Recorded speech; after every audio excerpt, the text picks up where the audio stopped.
Which one are we doing first? The sex? You got it. Let's talk about sex, baby. Let's talk about you and me. Let's talk about all the good things and the bad things. Is that are those lyrics? Yeah, I think so. That's We what I thought it was. be. Let's talk about sex. Anyways. Speaking of sex, do you use the word in your text messages? Yes or no? Just kidding. We could bleep that. We could bleep just that word. Yeah. Let them wonder. And the answer is no, I do not. And the answer is every day of my life. The answer is only in the bedroom. Welcome back to the And Also podcast with your hosts, Sheyda Fasari, Madeline Guiney, and Summery Dean. So grab a drink and get cozy. You have now entered the group chat.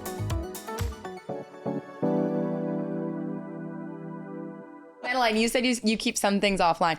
Just to get into it really quick, we were helping our friend Sheyda here craft a text to a man, and I said you have to start being a little flirtier. Like you gotta say some things to him. It's true. And so we crafted a text. The invisible text feature is I think very flirty and important. I think it's the best way to really spice You've things up. opened my eyes just now. I will be incorporating it far more often. Thank you. Well, Madeline, you just said you like to keep things out of offline, off the texts. Yes, because in my head, my biggest concern is me dying and my phone being handed over to my parents, and they're reading, because they miss me so much, all my texts, all my pictures. That would be an insane thing for them to do. To That's open up where your my text mind messages goes. with Nick. Yeah. They're like, what we're going to do to mourn the life of our daughter Maybe they suspect is read him all of... of murdering me, and they want to know what our life was like together. Okay. Well, I'm telling my mom and dad right now, do not read my texts at all. I think it's fair. We're supposed to have some sort of conversation with each other where we go through each other's phones and delete the bad stuff. Oh, yeah. Like Before we hand it over to the parents. I've never deleted a text. I haven't deleted a text message since 2007. Whenever I got the iPhone,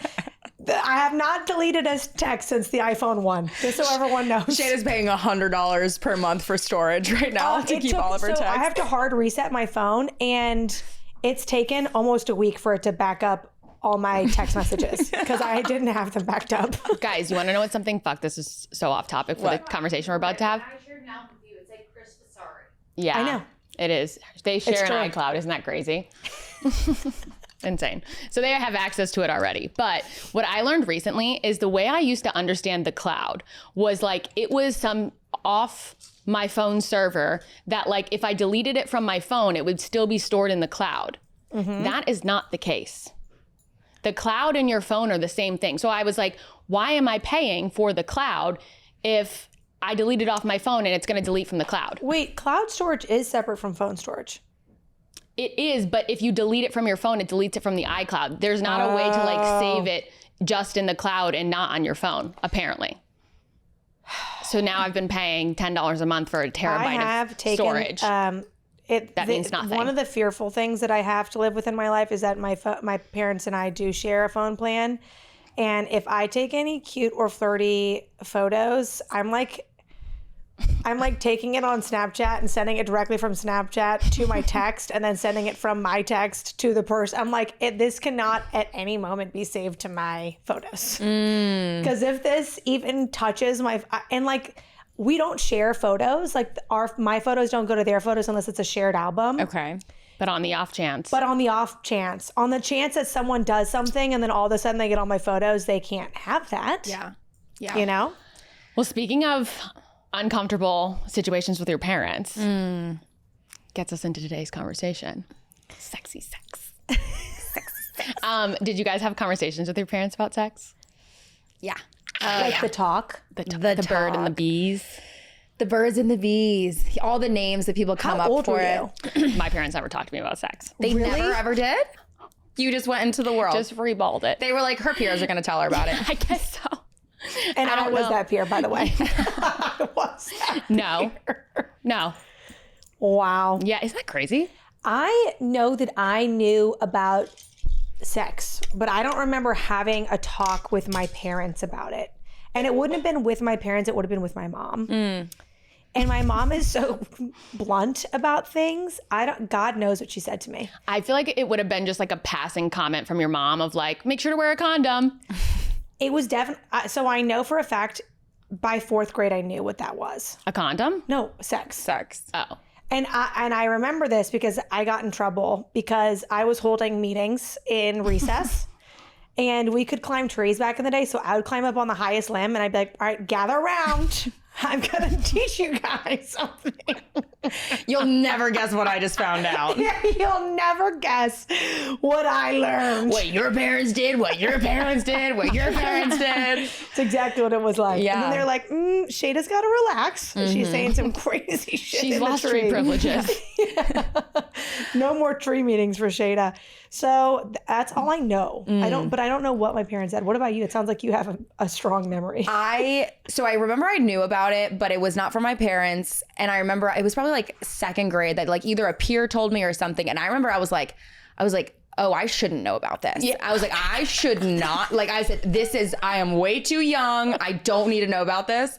And so I remember I could hear people talking about it or it would come up on shows or something. And my mom would be like, oh, she doesn't know about this. Like close her eyes or whatever. And I was like, that's what you think. I know, a little something, something. And then I'll never forget, I think it was like the 5th grade. She had put on this like whale documentary. Oh no. My mom, I think I was homesick one day from school. And she's like, Summer, I'm going to put on this like National Geographic thing. If you're going to be homesick, you're going to learn something. You're going to learn something. And it was whales. And all of a sudden you just see this massive whale penis slip into the other whale. And I like play dumb and I go, are you trying, is this, and my mom goes, so this is sex? And I was like, I pretended I was grossed out. Ew, I don't even know what this is about. Meanwhile, I've known about it. Yeah, you're like, little do you know. But that's it. Yeah, my mom, I guess, told me. She made you watch whale sex. Yeah. Yeah. Yep. When you It was put the it like way that. she knew she could do it, you know? It was Whale porn? Yeah, whale porn. Soft whale porn. It seemed romantic. Guys, it was very She informative. took an opportunity during a sick day to give you sex ed with whale With the biggest copulation. penis on the I planet. was just going to say, the craziest part about that is how unrealistic it is. She said, this is what you can expect, baby girl. You see your first penis and you're like, oh my God, where is it? Where is it? I'm so uncomfortable. That actually just reminded me you're like learning about something sexual before you should know about it. Like someone, like it was like an older neighbor told me what like 69ing was when I was like way too young to know what that was. I didn't even know Like about sex. an owner of the home? No, or like like a child. Okay. A child. She was like 12 and I was 6. And she was like, 69ing. And I was like, what is that? Yeah. And she explained it and I was like, that's really weird. You shouldn't have told me that. Right. You're kind of like, like as a kid, I almost feel like you're like ashamed. You're like, I shouldn't know about this. Like, Well, that's like, it's kind of cute and sweet when you think about it because it's like, you're so innocent. Like it's like a loss of innocence in the moments. They're like they're kind of cutting you a little bit. they are. They're like, you're going to grow up real quick. Know about this. No. But it's also, Now I'm sad. it also is just one of the most natural things that we do as humans, as all life does on planet Earth is procreate. So I don't think like, I don't know. It's obviously awkward when you're a kid, but I think as you get older, there's just some things that you're like, wait a minute, like, doesn't have to be all awkward. And like, I just feel like I remember when I was a kid, like watching like people just go under the sheets and just like move around a little bit. And I'm like, oh, so that's what it is. Like They're just wrestling they're under just there. like moving around under the sheets. Like, ooh, and now you have a baby. Like, woo. And now it's like, you roll around over there. yeah, I'm like, where's mine? Like, yeah. Have you guys ever had like a awkward encounter, not like your parents having sex, but like an awkward conversation about sex with your parents, or like maybe they saw something they didn't need to see? I think the most awkward conversation I had with my mom about it was she was driving me to school. It was high school. So it was like, I must have been 15 or 16, right? And we had I went to a hippy dippy school. So there was a couple things happening, I think, that were abnormal. One, kids were having sex like freshman year and parents were just like, kids will be kids. Like my they're God. experimenting. Like they were like, it's so normal. Because it was all these old all these old rock star families and like deadheads and like people They're like, who, at least they're waiting until freshman year. yeah, they're like this was exactly what I was. It was like, Woodstock people.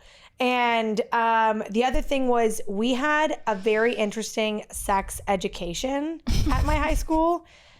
we had every Wednesday was like a half day, and then at lunch you did like extracurricular things, and freshmen and sophomores had sex ed like every Wednesday, and freshman year you were paired with seniors.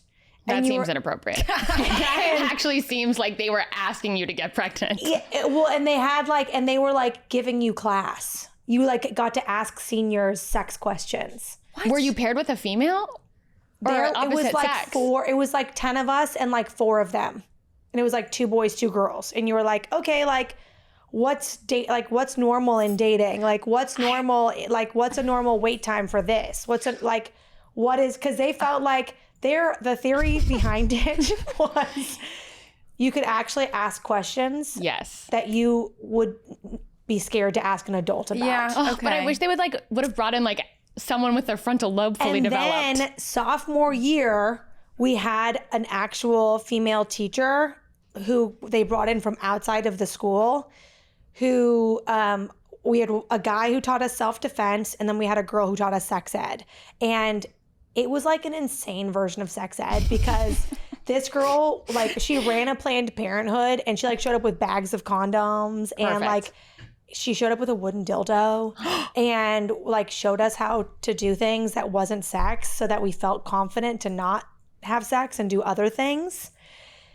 And Like a live demonstration? Yes, like a live demonstration. And we had a sleepover at the school, and she did a sleepover with us, and we got to like sit in a circle and like round robin ask questions. It was just the most insane California version of sex education. Yeah.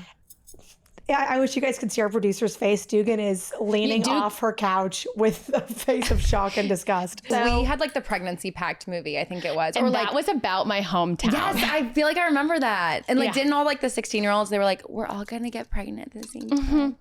Yeah, that was a little jarring. It was. I weirdly, in a way, looking back, I like my sex education. I actually think it was the most honest. I think it was the most honest, and it was like the most non-judgmental. It wasn't about like, this is what you should do or this is what you shouldn't do. The message that the girl always gave us was, whatever choice you make, you have to own that choice as your choice. And I'm giving you all the information I possibly can. And she was like, and I support you if you want to leave this room and you want to dance naked on a tabletop. What I challenge you to say is, this is my choice and I will respect it and be proud of it. And I can do it in front of my mother, or what, like, this is a choice I'm making and I'm proud of it. Wait, doing what in front of your mother? Like anything. She's like, if your mother were to hear about this tomorrow, if you were to make a choice today and your mother or father were to hear about it, like, is it a choice you can make and be proud of in the face of anybody? That was like her thing. That was like, got it. But she was like non-judgmental about anything you wanted to ask her. I think to answer your original question, which was there an embarrassing conversation between my mom and myself? My best friends were all having sex and I wasn't, like, at all. And I was like, what is normal and what did you do? Like, I put her on the spot and I was like, what, when did you first lose your virginity and who did you do it with and how many? Like, and she was just like, your mom? Yeah. She was like, like, she did not. And I like caught her when she was driving to school. So like, it's not like she could get away from me. She could be like, phone's ringing. I was like, now that we're here in the car together. Now that I have you alone, let's get some real questions answered here, lady. And she didn't know what to do. She was floundering. Oh no. But I think she lied to me, to be honest with you. But it's fine. She's like, I lost my virginity at 40. Yeah. She was like, to your father. Yeah. I was like, You're like, well, I was born before that. Yeah. That's so funny. Was there something that you guys wish like was explained better to you about no sex? for me. No for you. Which is obvious. Yeah, because of your hippy dippy. Yeah. Yeah. What about you, Madeline? I feel like the Catholic school system is just like, they try and make you afraid of everything. And they got me. I was very afraid of getting pregnant. And I feel like that's like, even I think as adults, like, it's not explained to a lot of women how your cycle actually works and how, like, it's kind of hard to get pregnant sometimes. Not all the time and not for everybody. But I think, like, realistically, you're not like able to get pregnant all 30 days of the month. And so I think something like that would have been, one, more helpful for everybody in general, but two, also better for like the fear of it all. You know what I mean? Like I'm not like every time I did something, I wasn't like, well, now I'm pregnant. Perfect. We had a girl My in high life is school who ruined. got pregnant and had to have an abortion, and she did it in secret. Oh no. Well, now it's not secret anymore. Well, I mean, no one knows who she is. I don't even think she knows I know. Oh no. You're spreading her business. Well, first of all, she's not a listener. Second of all, That you know of. no one knows where my high school was, what year I was, who was in my class. It's not that they're going to narrow it down unless it's, Sherlock Holmes himself. I feel like one thing I wish and this I think really comes with maturity, but it's like there is so much power as women that we hold in the sexual dynamic with men that I don't think I really, really grasped until much later. Like we've talked about this offline before, but just like how you just like want a guy to like you so much and you want to do the right things and you want to blah, blah, blah, blah, blah. And then you end up being like almost like they have the upper hand with it, when I think like where I sit now and like the last few years and just like where I'm at like maturity wise, I'm like, there's power in the pussy. Like there really is. Like 100%. Like yes. Not to be vulgar, but like there really is. And I don't think I grasped that in my, teens, obviously. Yeah. When you're just fumbling through everything. Well, I think that comes from like your insecurity of just, like you said, wanting them to like you. Yeah, You're like, I'll do totally. anything. Yeah. Or like the belief that if you give them that piece of yourself, that they will, in response, really like you. Yeah. And only be with you. Yeah. They kind of sell it to you like that, though. That's They sell it to you like that. Man. Those boys really do. They get you. Yeah. Okay, well, why don't we get into our first time Oh, God. having sex? Oh, no. We don't have to go into the details. I think it's more important to talk about, I guess, like your mental state when you were maybe going through that for the first time, and like, were you nervous? Were you excited? Were you prepared? Were you unprepared? Was it somebody you liked? Was it somebody you didn't like? Like, Oh, God. does anybody want to go? I'll go. Paint a vivid picture, Sheyda, please. Yep. When does I she was not? the very last of my friends. Well, I guess technically no, because we have friends today who are still holding on, holding strong. But among all of my high school, I was the very last to go. And I was The whole school knew that? No, but all of my girlfriends knew. And I thought I was head over heels in love, and I was excited and terrified, and the things that I knew and all of the experience that my girlfriends at that point had was like a guiding light for me. And it was, the experience was romantic in reflection, and in the moment as well. But I think the overwhelming feeling was fear, and like what I felt at the time was love, but it was really, I think it was just very strong infatuation. Wait, can I pause here and we can keep this offline? I feel like that's a good anecdote to say, like, I lost it to a stranger. Okay, the love of her life. She's painting it up like you guys. I had known him I had known him if you don't want to talk about it, we don't have to. I'll talk. I can talk about it in the sense that he wasn't a stranger. He was my cousin's. He was my cousin's best friend we went to visit my cousins for vacation, and I had been talking to him. Okay. But so I knew him before. So I was really like, it was one of those things where like it was like a summer love. Yes. And I went to visit my cousins for vacation, and I had already talked to him a whole bunch like in the months leading up, because my cousin and I were really close at the time, and we spent like 2 weeks together, 3 weeks together, and on the very last night was when it happened. And I was And 3 weeks at that age is 6 years. Oh my God, you guys had lived together. Yeah. we had lived together. You were roommates. Yeah. I was a senior in high school. I was like, I thought he was the love of my life. He of course cheated on me with his ex within like a month you of guys me were leaving. together. Oh yeah, he was like, Oh. let's be together, and I was like, well, I'll come back like in 2 months, and he was like, this is great. Now I think he's married with children in Alaska. I'm pretty sure. Probably still thinking about you. Yeah, Could have been you. could have been me. And but like, and he broke my heart. I was like, because I to be cheated on your first love. Oh. Been there. So upsetting. But in reflection, it was in Hawaii, so it was like romantic and on the beach in a cave. Oh, we might have to bleep that. I'll think about it later, guys. I'm sick to my stomach. Under the full moon. I'm sick to my stomach. Little parrots chirping in the background. I'm sick to my stomach. But yeah. But I feel like that's a good, a fun experience. Like looking back, obviously, you're like, oh my God, he broke my heart. But it was like with someone fun in an adventure, and like you actively, like, I don't think you were like pressured into it. Like it was something you wanted to do. No, I snuck out my last night. It's so epitome of that age too. Yeah. Like, I love it. I think I watched like 5 high school like Disney movies. Yeah, there's with a new similar ending. There's a new Netflix show coming out with that exact plot.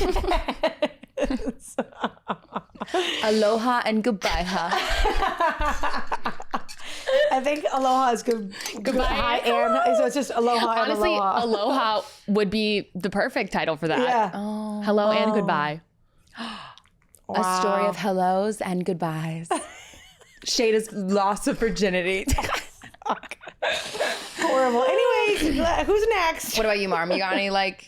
No, mine was like very normal. I lost it to my boyfriend in high school after our semi-formal.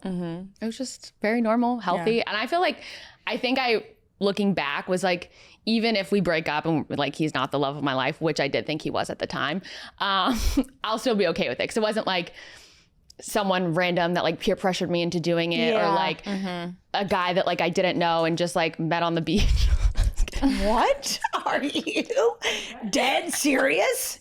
Just a left hook out of nowhere. In my head, that was how I remembered that you told me that story. And I'm so sorry for being like, wasn't he a stranger? Wasn't he a random? Oh my God. I didn't know he was your boyfriend, your summer love. Because honestly, I could have done it with one of those as well. And like, it would have been a very happy ending. Yeah, I thought I loved him. I thought I was going to move to Hawaii and be so happy. Oh, and you could have. You could have in another life. No. But yeah, mine was like very normal, healthy. And I think the only thing I was in the moment, like, he wasn't a virgin. I was like, I really wanted to, have that. And that was like the thing I was upset about. That's when she lost it. So yeah, but he also cheated on me. So that's a classic tale as old as time. You can give them what they want. And now it's our biggest fear. Yeah, exactly. Oh. Yeah, you're right. Semi-formal wasn't classy of me. You're right. If I'd held out till prom, we'd still be together. Not true, because I lost mine after prom, and we were never together. Oh. I know. Wasn't it? Yeah, he wasn't even your prom date. Yeah, I don't really like my stories, so I'm not going to get into all the details. But yeah, I lost my virginity to like just a boy that I liked at school, and he definitely didn't like me back. And I remember like, I mean, it was fine, but it was just like, I don't know. I think it was one of those things like, okay, great. Like, this will do it. Like, he'll like me, like whatever. But I remember feeling really, really underprepared, and actually like, I almost felt stupid for not having done like anything.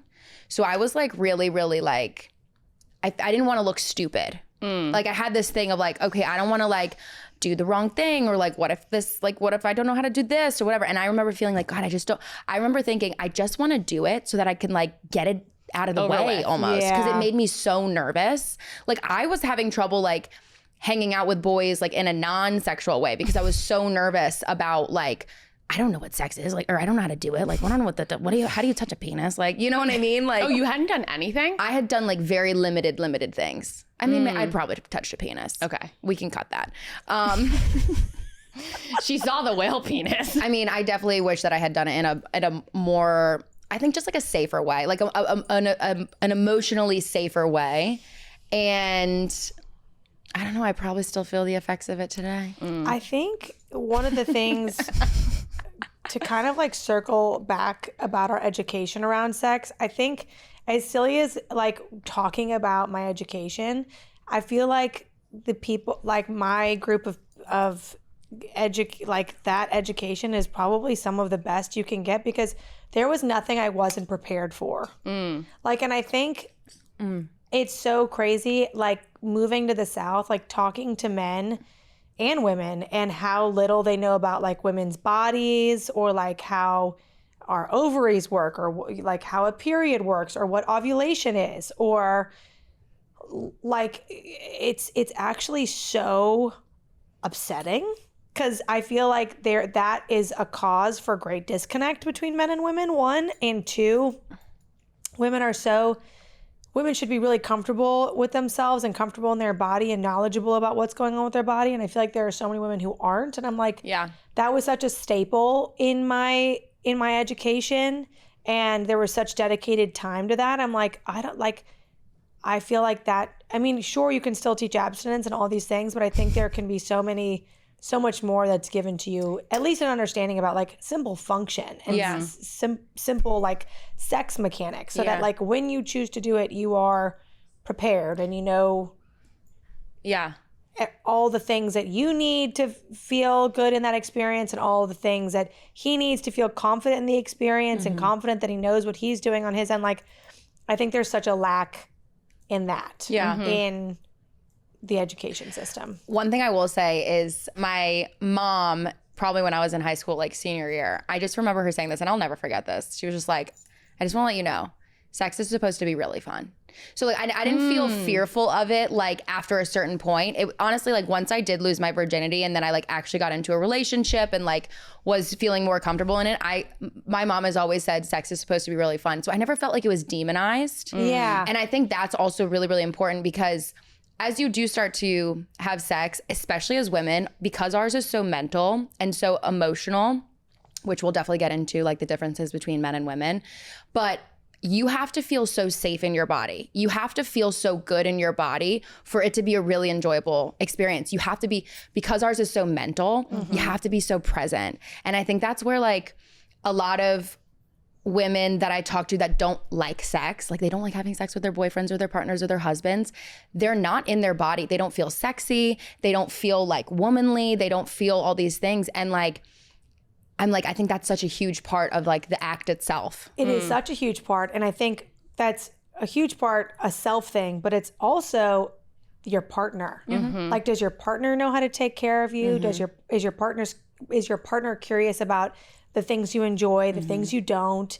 Is your partner knowledgeable about these different things? Like, that's such a huge, huge factor. Yeah. Does your partner make you feel safe? Does your partner care about your pleasure and your happiness and your joy in that experience? And do they make you feel safe and allow you to get into that headspace of like, I am woman, I am female, I am sexy, I am adored, I am whatever. One really, I hope Nick's mom doesn't listen to this episode, but one really hot thing that I discovered when I first started dating Nick is he had a book in his bookshelf called She Comes First. And I like researched it. I was like, what is this? And it's all about like the art of pleasuring a woman. And he was, yes. What? My man reads. Oh my and educates himself. Nick, what? Yes. I think if he Nick's would kill mother, himself if I told him I said that. I think Nick's mother would be really proud to hear that, to be honest with you. Yeah. But And she's like, and that's my boy. yeah, but honestly, you're right. Like, if you don't know, like you don't know. And I think it was so hot that he was like, I care about this. You know what I mean? Like, That's I want so to make sure hot. that we're both getting something out of this, Yes, you know? totally. Because there are so many guys, it's just like fucked up. I think this guy's a loser, but I think Carmen sent the clip of Clavicle. I don't even know his first name, but he like talked about how he doesn't care if a woman climaxes during sex because there's no ROI, which is return on investment for him. And I'm like, that is the most insane. Like, you just don't like women. Yes. That person, I was just going to say, that guy does not like, understand, want anything to do with women. He cares about, he literally, what is he? He's famous for something maxing? Looks maxing. I'm like, well, that's perfectly fine. That is not a man who is sexually attracted to women. No. At all. And I don't know how women are sexually attracted to a man that like wouldn't care about their own anything. Pleasure. Anything. Okay. I do think we need to get into the conversation of how sex is viewed and practiced between the sexes, male and female. Because there are some stark differences. And I think well, you have something on your mind. What do you got to say? You just took a deep breath in. You took a deep breath in. I have, you guys remember Ari? Yes. That's his last name? We'll have to bleep his last name. Yeah, what about him? Is that his government name? That is his government Wow, name. that's kind of sick. Ari is That's a his sick name. Todd, Ari, if you're listening, I know you're not. He was sitting on mine and Sophia's couch on a Sunday afternoon, and he, out of nowhere, without prompting, we were not in conversation. We were nothing. I think I was preparing like Sunday like breakfast. You know, we used to do that at the house, and he was like, you know, girls, sex and cheating really is like playing basketball with the boys. And I go, what? And he goes, yeah. You go out, you play, maybe you shoot some hoops, you come back, you never think about it again. And I was like, I think I was like mid like making bacon, and I was like, the day's ruined. The day is whole ruined. day is ruined. Yeah. And like Sophia was just sitting there staring at him, and she's like, why would you say that? And like, what does that even mean? He's like, you never think about it again. It doesn't matter. You don't care. You know? And I was like, I don't even know what to do with this information other than light your house on fire. It's really, really very, I think obviously we're only women here, so we can only speak from our own. Corey's here. Yeah, Corey. I'm in this one you little agree? circle. Do you agree? That it's like basketball. He's not Yeah, in he's it. like, don't cancel me. No. He's like, I can't speak on this, which means it's true. Yeah. He doesn't want to be associated. No, but I feel like we can only speak from our own perspectives. But as women, there really is such an attachment that comes along with sex that because we're not men, we just don't know what it's like a lot of times to not feel that attachment or to not build that attachment. And I think like if it's not communicated whenever you start to be sexually active with a partner or not a partner, a friend or whatever it is, it can get really messy really quickly. Well, you know that the love hormone, it happens for women in sex. It does not happen for men in sex. The love hormone actually happens for men when you stress them out. Perfect. And you give them anxiety. That's actually why Nick is. and you make That them is why they like crazy girls. and you make them do things for you. That is when the love hormone is. that actually checks out. That makes so much sense. I don't know all the technical terms. I don't know, Dugan, if you want to look that up for us, but that is like, and that's the difference. And that's why I think women get their wires crossed about it, where they're like, if I sleep with this person, they will love me because that's what I feel when I do that. And in reality, that is not what a man feels. But you know what? Now that I'm thinking about it though, it's mutually beneficial because if you're making a man do stuff for you, then you are benefiting from that. And if a man gets to have sex, then he's benefiting from that. it So I too. actually do think that it's mutually beneficial. All of it. But I think there are a lot of scenarios where like, if you're in the position where you're like, if I do this, he'll love me, you're also probably not making him do stuff for you. Like, I think that's kind of like That's the issue. you're not, the power's imbalanced. 100%. You know? That is the issue. Yes. Have you guys ever been in a sexual relationship with someone and not become emotionally attached? I have one time. Okay. And I feel like it was just, I felt like I had the power in the situation. It was with Uh-huh. And That photo actually popped up on my phone the other day. delete it. Such a good photo. I can't. You look so cute. I will be showing that to our grandchildren. I'm like, this is when Aunt Maddie was just crazy. Just balling. And then I met the love of my life right after, so it all worked out. But I think in that scenario, I was just in a position where I was like, I don't care. Like, Yeah. and it was a perfect storm of the mental state that I was in, the dynamic between the two of us, that I was just like, I just don't care. And I'd never had that before that, because I do think that in most other scenarios, I did get attached. Even if I did like said that I wasn't, I was always hoping that maybe something would come from it. Yeah. Even if I didn't say that out loud. Yeah. I was going to say, I think for me, it's very rarely, and I can maybe think of like one time or a couple, but it really does. I think the big difference is you can't like the person.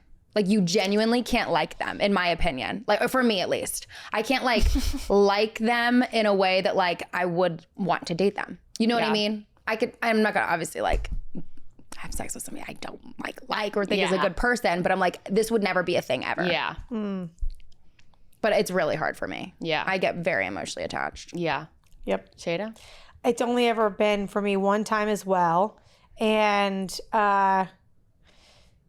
the circumstance around it was that we dated. I thought I had strong feelings for him. He completely crushed my soul by telling me, and he will remember this if he sees this clip because he watches our clips, that he was jealous of and hated my whole life. We've talked about him before. And he came around like 2 years later, a year later, sometime change. I like walked into him at an event, and we became friends. And after that, and I never felt anything for him in that relationship, but I always like adored him as a person. I still adore him as a person, and like we still talk and like message a lot about random things, but I have no like romantic emotional feelings for him. I think of him like I like want to kiki with him. So in that way, he's like my little best. Like I make gay jokes, or not gay jokes. I make jokes about him being my gay best friend, which is hilarious. And he's like, that's really fucked up. I'm like, that's where you are now. I feel like I'm so good at convincing myself. Like as soon as like I start kikiing with somebody, I'm like, this is my husband. Like this is my husband. Like we're having sex, and also he's my husband. Like no, see, I'm just like, you're my gay best friend, and he's like, you can't say that to me. I'm like, that's literally what you are to me. And he's beautiful. Like beautiful physically, very funny, smart, kind. But I'm just like, you crushed me once and you will never get back there again. Yeah. Do you think, we know that men can separate sex and emotions, like it's like they're built for that. Do you think some women are better at separating emotions from sex? So I want to hear one thing that has to do with what you're talking about just then and right now. Yes. Okay. So I looked this up the other day because I was like, what is the evolutionary point of PMS, especially with how many hormones have been pumping through my system? I'm like, this has to serve a purpose, right? Because otherwise we would have been phased out for just being bitchy 1 week a month for no reason. Evolution would have gotten us, Darwin, whatever. So it says that evolutionary biologists suggest that PMS may have served a hidden survival function. It acted as an adaptive mechanism to help dissolve pair bonds with infertile or non-helpful mates. By inducing irritability and animosity towards a partner, it increased the likelihood of separation, freeing the woman to find a fertile and better mate to improve her reproductive success. And then it says the irritability associated with PMS fluctuations can trigger critical reevaluation of social and mating bonds, discouraging women from staying in stagnant, unsupportive, or altogether unproductive partnerships. Wow. I don't know what to say about that, but I hear it. I hear it. I also think it is interesting. Like, I think we often talk about men who actually like women and who enjoy women and who are entertained by the presence of their person, their lady. Like, it is so, like men who actually like women, they don't care at all about periods, attitude, nothing. Like they like it. Like my mom can be a real psychopath, and my dad thinks it's like the cutest thing on planet Earth. He like just laughs. He's like, there she goes. She's so cute, isn't she? I'm like, she just pulled your chest hair out of your body. And he's like, man, I love her so much. I'm like, that's fucked up. But he thinks it's the cutest thing. Yeah. He thinks it's the cutest thing. And that is like the thing with like even Carmen and Ryan. Like Carmen she's like a roller coaster, a little volcano. She just has little bombs all day, and Ryan will come over and just laugh. He thinks it's the funniest thing. He's like, there she goes. He wrote like a funny poem about it once with his chat.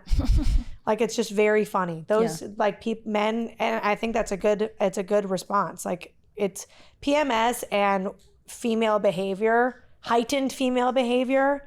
If men have a good response to it, that's usually a good anecdote about how they feel about and will treat a woman. I couldn't agree more. Couldn't agree more. So also, again, it goes back to something we said from the very beginning. You can't say the wrong thing to the right person.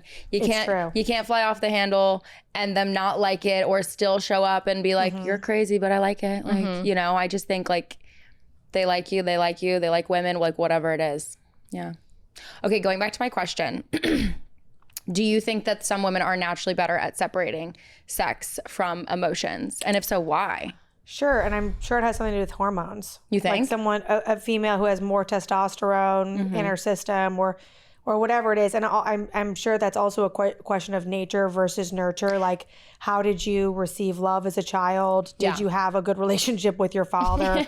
I mean, these things are. It's a sad stereotype, but it is a stereotype for a reason, right? Well, what about environment? Like, if all of your friends are having casual sex without attachment, does that make you more likely to be able to do it?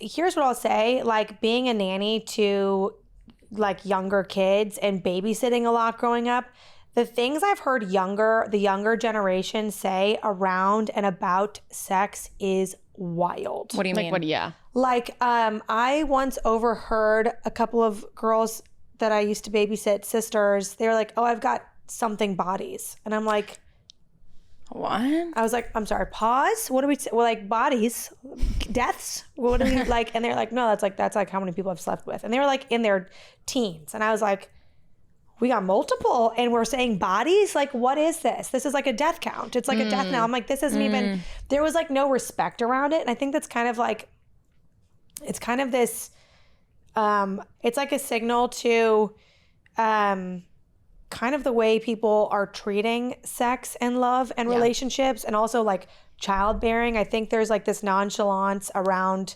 pregnancy, and like it's lost like its sacredness and the beauty around it. Like I think I mean, and that can be talked about as far as like the rise and like the conversations around abortion or whatever it is. And that's not to speak on whether or not I'm pro or pro-life or pro-choice or whatever it is. It's just like, I think there should be more of a reverence around the respect of like pregnancy and the idea of being pregnant and that like level of womanhood. And I think that that's completely lost. And I think that there's a lot to be said around like the way that today's day and age has lost respect for like the idea and the sacredness around that sort of physical bond and that sort of physical connection and like what that can create. Yeah. You go ahead.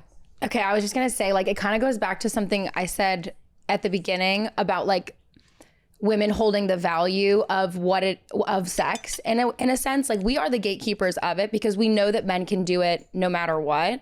And so I kind of feel like this hookup culture, like let's be honest, like I'm not saying slut shaming was ever okay. Like if a man is a slut or if a woman's a slut, the man's a slut. Like I hold those two completely at the same. Takes two to tango.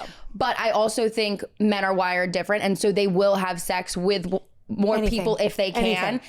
Where I think we've gone maybe like a little too far in the cultural conversation of like hookup culture is like the fact that women can have meaningless sex, but I don't ever know that that's. I don't think all women that are having casual sex are doing it meaningless, and I don't think it's necessarily good for like morale. I also think, again, there's so much power in being the gatekeeper of the sexual like relationship, and I think that has been lost. And like part of me wants to be like, no, all the women need to stand up. Stand up, women. I made a TikTok that I was like, I don't know that, and I think we've talked about this before, I think, because I think Corey had a reaction to it, which is that I don't know that men can handle the responsibility of sex and like the idea of sex, right? Like, unfortunately, I think the reason why we're having so many issues like connecting in these generations is because men don't feel a need to settle down because they can so freely access sex with so many different partners. Whereas before, in order to gain access to sex, you had to create a relationship with a woman, and that was a lot of times you get married. Yeah.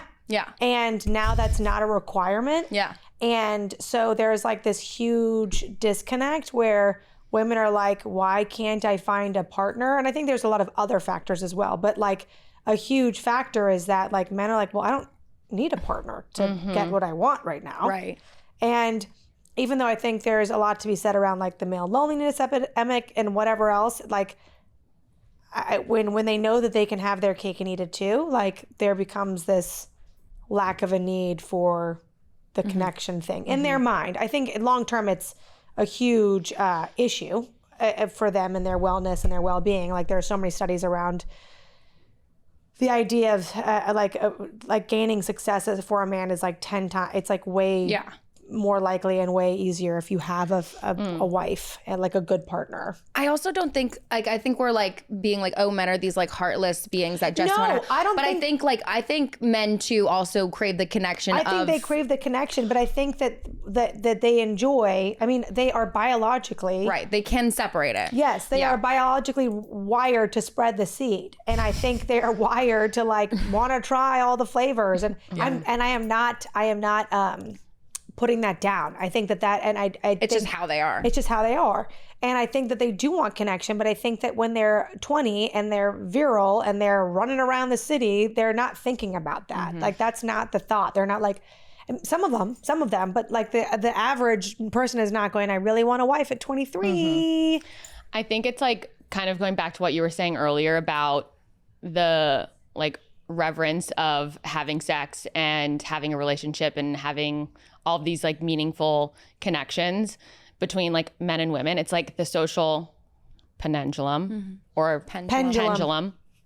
The social pendulum of the world goes back and forth, and like our social culture, like Dugan and I were just talking about how our sex ed was like fear sex, don't have sex, sex is bad, all of this stuff. And I think a lot of that has gone the other end where it's like, it's okay to do whatever you want and like do it with however many people you want and it's okay. And there's no like middle ground between that, which I do think that there should be, because like neither end is healthy, where one person's like fearing having sex and then gets to their wedding night not having slept with anyone and they're like, oh perfect, I think is so scary. I have to do this for the rest of my life with this only person that I don't like. Or they're having bodies at 15. Like neither one of those are healthy. Yeah, no. The term bodies has to go. Yeah, that's crazy. It's just like crazy. It's statement. dehumanizing. It's like it really detracts so much from what it you're is doing. Which again, we're speaking as women, so like there is the emotional attachment, but like there is a literal like physical bond that happens, an emotional bond.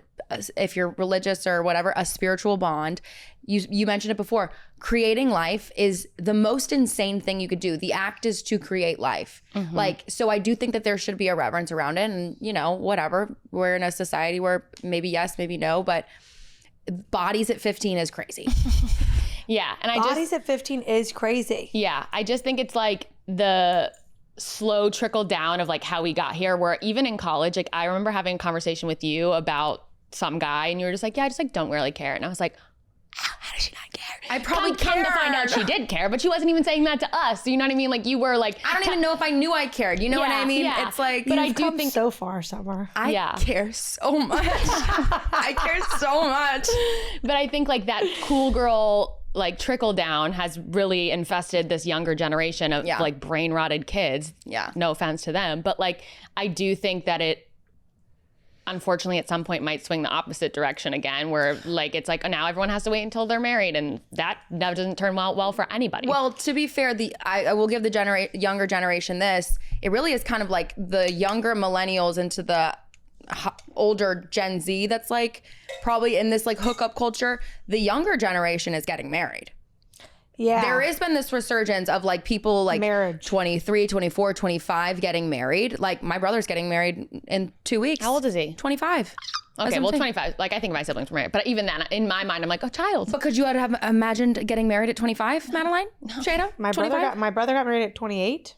Okay, 28's a normal age. 25, 24, 23. Mads from last night, we had a girls' night. Mads, she goes, can you believe it's almost my 6-year anniversary? I go, 6 years? Yeah. Can we all just rewind? So Mads is not this Mads, by the way. No. There was Madeline and there was a Madeline in college. And by literal chance. We talked about this last night. By literal chance, Madeline and I were on the same flight back to California, Oakland. We flew into the Oakland airport. And I didn't even know she was on my plane. And I'm walking to baggage claim, and I witnessed her marriage proposal.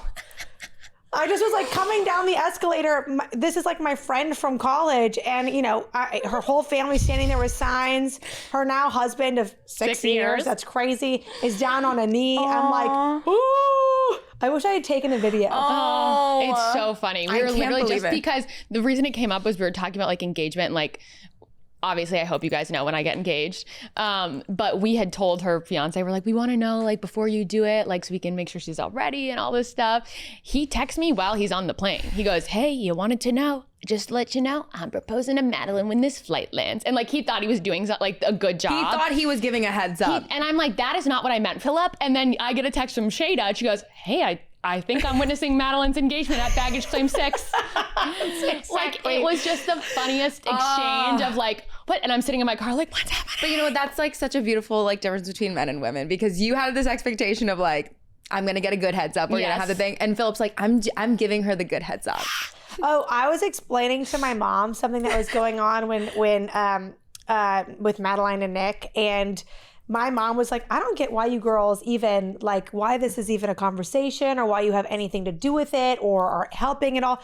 She goes, Chris was waiting on one knee when I got off a plane, and that was what it was. Which is so cute. That is cute. I don't think proposals need to be a big thing, personally. We all know. You want to be in your sweats, No. in the bed. No. I don't wanna be in a closet at on this like point. a vacation. She wants to be in her PJs, waking up on the morning of a vacation or something like that, or in her home. We all know. Don't worry. Relax. Okay, Mrs. Fucking Cool Girl. Is that a cool We all thing? have our own preferences, and that's okay. I just don't want all the attention on that. I actually agree. I don't want mine to be a big thing. I want mine to be like him and I, and maybe like our closest friends and family, like waiting at the house to like have a drink and celebrate. I would love an after party. It's my nightmare. Yeah, it's my nightmare to like have everyone in my life watch me get engaged. Yeah. I would literally never want that. I'm already embarrassed about having a wedding and having to like walk down the aisle in front of everyone and kiss my boyfriend. I just saw a clip of a my wedding fiance. where the guy was wearing literal wings. He was wearing a suit, and there was a golden wing that came up off of both sides, and it was like 2 feet above his head. Was And he like, marrying a woman? It was, yeah. Oh, yeah. It was gold and filigree. Yeah, he shouldn't have been, but he was. Wow. It was like gold and filigree, and it was just like insane. And they had like smoke machines coming up, and she was like twerking down I was like, this is my literal nightmare. And you know what? I'm so happy for you. I don't mean so to happy yuck for someone's you. yum. That is just my personal nightmare. I saw this video the other day on Instagram, and the caption was, "We told our bridal party the best entrance wins." Guys, this is gonna get a little mean. They're in like a banquet hall with like drop ceilings. Like they're in like an auditorium somewhere, like a school Under a church. room. Yeah, like a church thing. And everybody's coming out and they're like, and they like think they're doing something. Like they're like, it's the most uncomfortable thing. I don't know if I could say this. We can bleep it. We can bleep Please. it. I was just gonna say, I said it to my sister and brother-in-law, and I go, if I get married in Missouri, this is what it's gonna look like. It was so bumfuck. You know what? And those people are so happy and they are. and good for them. They Okay, have wait. no idea what's happening in the outside world, and they couldn't be happier. I love it. Okay, I do have a question for you guys. It's a little pivot. How do you feel about talking to sex? Talking to sex. How do you feel about talking about sex? Do you feel like it's something you're comfortable with? Can you do it with friends? Can you do it with partners? Like, how do you talk about sex, and are you comfortable with it? I am definitely comfortable with it, or at least I have been with my previous relationships. Okay. And I think that's definitely because I've chosen partners that want to cultivate like a healthy, open, adventurous relationship. If you're a freak, just say it. Cultivate an adventurous experience. All right, And girl. relationship experience. Some of us heard I don't something know. else. I don't know what you're hearing. Like she's a ride at an adventure park. Corey Pop just had it wrong too. He heard what I heard. He heard what I heard. Cultivate an Madeline, adventurous. we know you're a freak. You relax. We're cutting that. You know what they say about gingers. I think everyone here has a very healthy life and body. Yeah, also, like, actually, though, there is a thing about it. This is, like, actually such a pivot, but, like, especially women, there's a lot of women on certain anxiety medications or depressive medications, and that affects your reproductive organs, your sex drive so much. Everything. We don't really have that many studies on it right now, but I would be very, very, very curious to see Not what only that that, looks but like. like all the women, I mean, here's the thing about medication. They test it on male animals. Yeah. Isn't that fucked? It's so fucked because females are too sensitive, which is like crazy. You should be testing the most sensitive. Yeah. So that you know Right. that the most sensitive are going to be safe. That's not what happens. But even like birth control, which by the way is so dangerous and so bad for you. So this may be hard for our listeners to hear, but if you can get off of it, you should. I think everyone here is off of it. Not a doctor. Not a doctor, but you're 30% more likely to have any form of cancer, especially ovarian or breast, if you've been on birth control, which is crazy. You think a doctor would have told you that. I don't think I've ever spoken to a woman who's ever been told that by a doctor, which is fucking crazy. But anyways, not a doctor, but that's science.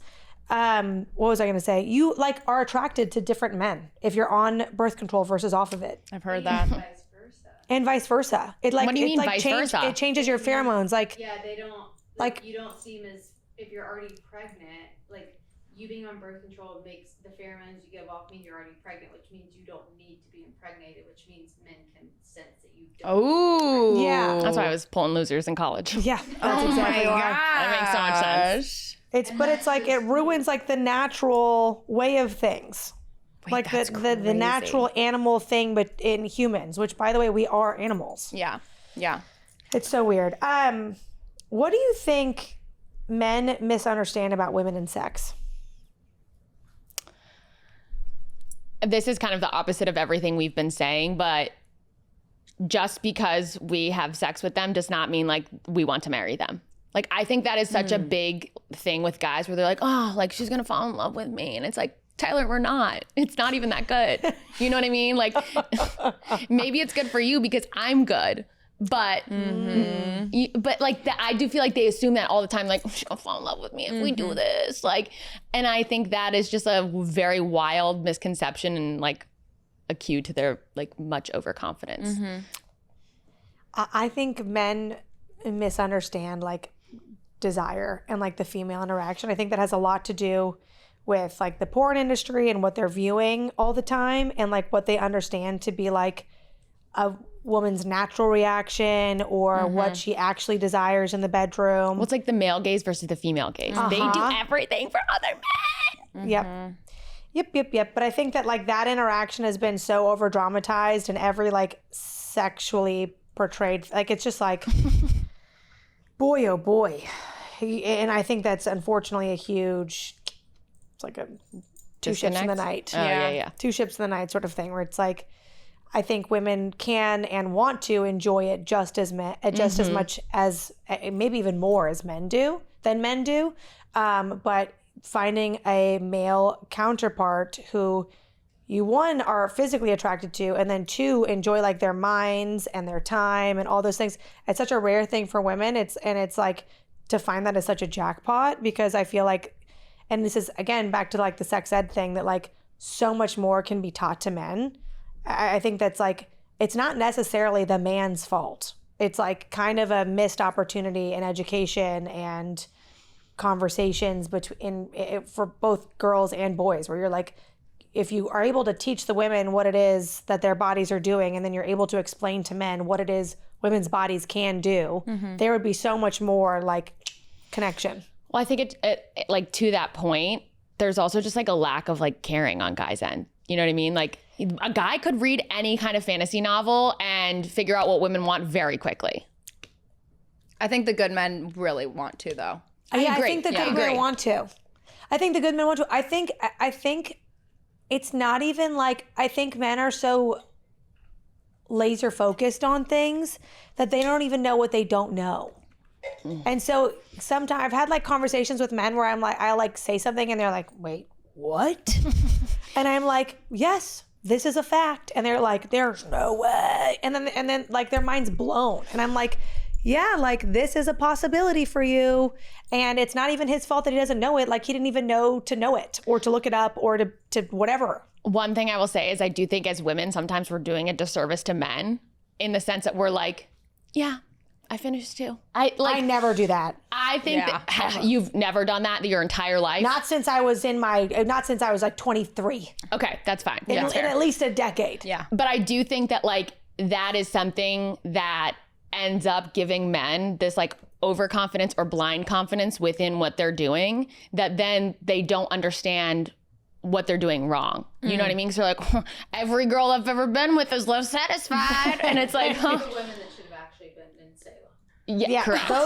Those witches should have been burned. In some cases, we have done a disservice to men in that sense of like leading them on to let them think that they've been Or doing not communicating. correct. Yeah. I think women feel a lot of shame around sex and like the idea of enjoying sex and being sexual. And so we shut down when being open would serve us much more. Mm-hmm. Corey, what do you think women misunderstand about men and sex? I think y'all generalized a lot where you just said men.